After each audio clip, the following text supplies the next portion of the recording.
And the lights go green in Snowshoe. Jordan Sarrou off the line really, really fast. Lucas Schwarzbauer to his left-hand side. The track bottlenecks at the top of this climb. We've seen carnage already today up at the top of this climb. There's Charlie Aldridge out in front at the top of it. This is of course what Charlie Aldridge suits as well. I'm wondering what he can do. He won the 23 World Champs. Aldridge, so big, so powerful. There's Alan Haverly alongside, and the two Cannondale factory racing riders out front. Ahead of Jordan Sarrou, Sebastian Finney Carstenson's behind him. Yeah, Alan Haverly, second place. Koretsky up the inside of Carstenson. Then there's Tascalu. Martins Blooms, good start of him too. Like road racing where you have these little climbs and then just over the top, then they accelerate, and there is where the gaps group mostly spread out. Yep, and you know, they're great to see is Christoph Salzer, my first mentor and coach in the professional ranks. Shifting conditions, Sam, here as well in Snowshoe this week. It started really sort of murky, and there's Tom Pidcock now past Haverly. Yeah, he likes to join that first group. Yep. He's done with waiting. So it started off very wet this week. It's dried out a lot since then. Yeah, it's really dried in the last 24 hours, especially, you know, when we did the recon. It was super dark, super slimy, and you could really not grip on anything. And that the route section there, the expert down, we have, you know, 3 or 4 different French riders in the top 10 or 15, but then Adrien Boucher in the E23s, he's a contender for Olympics in another cycle or so, and even next year. All part of it, you spend so much time on the road with each other, and it, yeah, I mean, you end up really getting along because you spend so much time. Yeah, and don't forget all the staff people, the mechanics, the masseurs who are taking care about all you as a crash for Charlie Aldridge then. Aldridge down on the exit of that little descent. Oh, bitterly disappointing for the big Scotsman. On that full... Whoa! Pidcock, bike tries to get away from there, but holds on. Matthias Flicker taking the tech feed zone lane. Yeah, again that fight. Look at the strength of Pidcock up here. Out-muscles Schwarzbauer. Koretsky tries to go with him. Koretsky senses this is a move he needs to be involved in. Oh, the bridge is coming. 3 abreast into the bridge. Just about works. But the action really at the front of it. Yeah, 10 minutes, 5 seconds, that's... Absolutely nothing between them. Schurter's in 10th. That's more like the fastest lap times at the moment. The overall leader's in 10th. Now we go. Serious business. Tom Pidcock. Off he goes. Shatters the race at the front, and he's taken Koretsky and Sarrou with him. A long sprint to the top. This is impressive from Koretsky, though. Yeah, following him quite easily. It's happened to Tom Pidcock. Tom Pidcock on 4th. Pidcock might have a technical, but yeah, technical. Pidcock pointed at the front wheel. He shouted something to a member of staff. At the top of that last descent, it's a front flat for Tom Pidcock here in Snowshoe. Koretsky, Sarrou, Schwarzbauer back with them now. Cracks on at the front. Flukiger looks over. That might be quick. Yeah, front flat tire won't be as bad. Now we are going to see something special from Pidcock here if he wants to get back on the front. With the 20 seconds it always costs. Front axle going in. Oh, it's agony. Pidcock has to stand there and wait. He's riding a mud front. A mud front as a spare wheel. Yeah. And he's off again. Yeah, probably that's not the best one for today, or what do you think? I think it's not going to affect it too much. I think a little bit more traction, but I mean, when you have so much fast the rolling resistance, yeah, the rolling resistance will be the thing. The mud tyre on the front of that Pinarello then for Tom Pidcock. I think they'll welcome a little bit of recovery, but it's hard to tell. Schurter around the outside of Tascalu, trying to get past Blooms onto the descent. Whoa, on the far right-hand side, Nino Schurter slingshots his way down that descent and up, by my reckoning, into further 4th place. Tom's still on the back of that group. They create a new line. The Schurter line, far right, out on the right-hand side of the track. How is it possible? He's back in the group. Crash. I can't remember cross-country Olympic race that stayed together for this long. Now Nino Schurter to the front. This is almost like a short track race at the front of this one. The 1.5 hour short track race. Look at Schurter go. New positions of these riders. Oh, Pidcock's back in, and it's that front. Yeah, probably put in a faster tyre. Yeah, putting the fast tyre back on. Oh, Oh, so that maybe was a spare mud that they had to one side that's gone on the front in the last tech zone.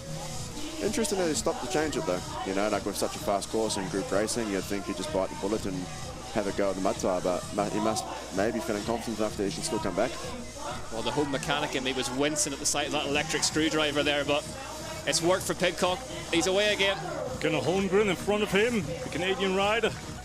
Briefly, in general. He's back out in 16th. Schwarzbar's at the front again. The sheer amount of energy that Schwarzbar expends at the front of these races. And Jordan Sarrou, and then Nino. Schurter just spins up, bobbles off to one side. That one might ripple back into the pack behind him, and it does. Guerrini's off, Blooms is off. Blooms, foot on the ground, Ellen Hatterley, everyone almost. These two though through safely, Schwarzbar and Sarrou tapping away at the front of it. Yeah, a small gap. That's because of that little mistake of Victor Koretsky. There is Tom Pidcock.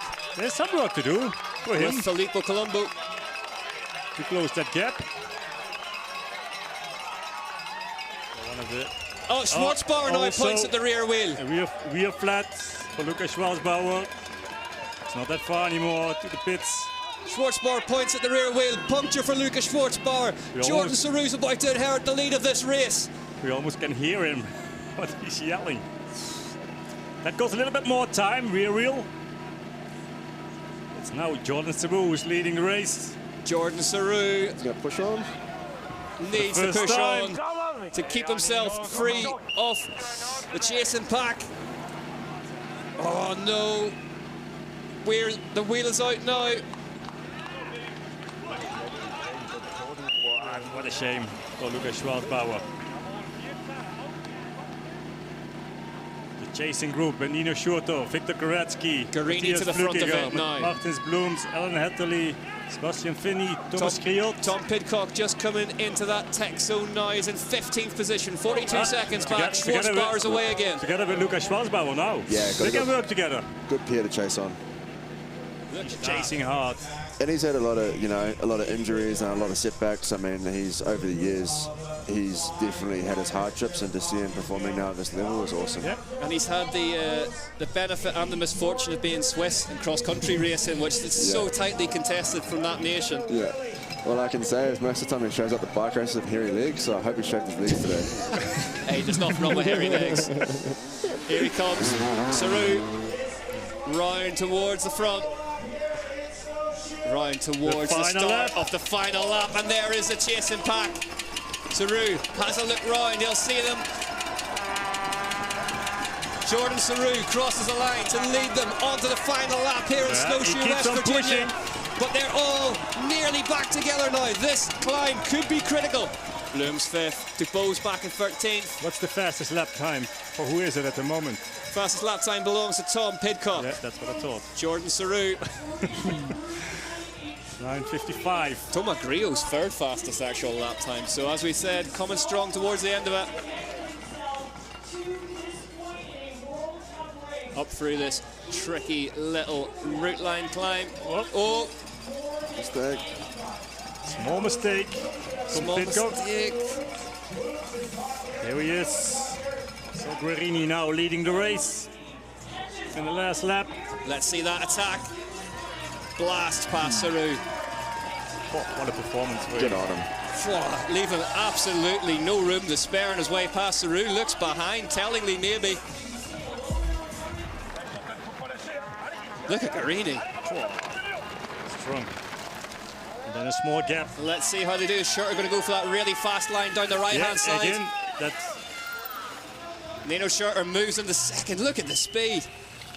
All 3 of them are traveling up towards the bottom of that one. Flukiger tips it in. Tommy, let's go! Tom Pidcock shouts of Tommy, let's go, from the side of the track. 5th place. Are we going to see Schurter come up with something magical line choice-wise through the rock garden? Schurter, though, attacks, gets past Guerrini. Sarrou swings out left, tries to get past him too. Schurter digs deep. Nino Schurter to the front now at the top of this climb. Guerrini can't answer him. Sarrou stuck to the back of him. Yeah, John Sarrou close on his wheel, but is it enough? Jordan Sarrou expended all that effort out the front of this one early doors, but he's now being asked questions by Nino Schurter. How much time to recover is there? They're pushing hard here also on the flat. Needs to stay to the left, needs to stay to the left. Jordan will come up the inside. Schurter. There you go. Sarrou goes up the left-hand side of Schurter, just as Sam Gaines predicted, into the final corner. What a race we've been treated to. An hour and 20 minutes in. Here they go. Jordan Sarrou up to the line. Jordan Sarrou outsprints Nino Schurter. Jordan Sarrou wins in Snowshoe, West Virginia. Nino Schurter second place. Marcel Guerrini third. Nicely done. Clever, clever racing for Jordan Sarrou. There's Mateusz Klukiger home in fourth. Tom Pidcock, superb in fifth place. But all the plaudits have to go to that man. Your winner today, Jordan Sarrou of Team BMC. Martins Blooms is sixth. Tomac Grillo seventh. But Jordan Sarrou, how he overtook Nino Schurter just before that last turn to the finish line. Haverly's home in eighth for Cannondale Factory Racing. They're still coming in behind them. It's really, because you come out a little bit on the right on that straight, and it's quite easy to stay on that side because it's a shorter side, but then it's, it just leaves the door a little bit open. Ninth place goes to Filippo Colombo. Victor Koretsky home in 10th, the man we were all talking about at the start of it, but that man, Jordan Sarrou. There's confirmation then. Sarrou, Schurter, Guerrini, Klukiger, Pidcock, your top five, then Blooms, Grillo, Haverly, Colombo, Koretsky,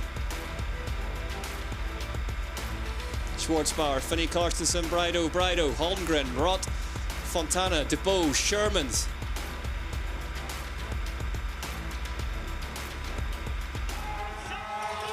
His first ever elite level cross-country Olympic World Cup win. Jordan Sarrou, the Frenchman, Team BMC, back on the top step, following in the footsteps of the legend Julian Absalon.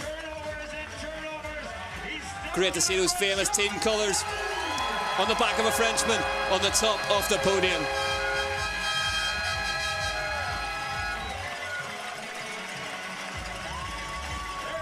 Jordan Sarrou finally breaks his duck after that 2020 UCI World Championships win.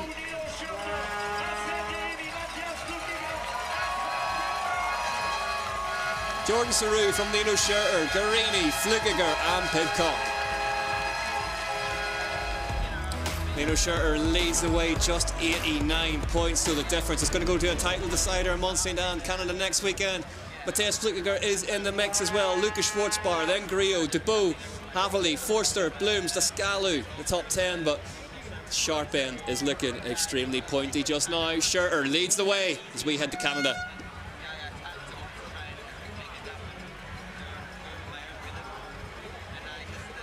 Koretsky in 11th, Sherman's 12th, Brido, Guerrini, Pidcock's in 15th, then another Brido, Cooper, Sink and Album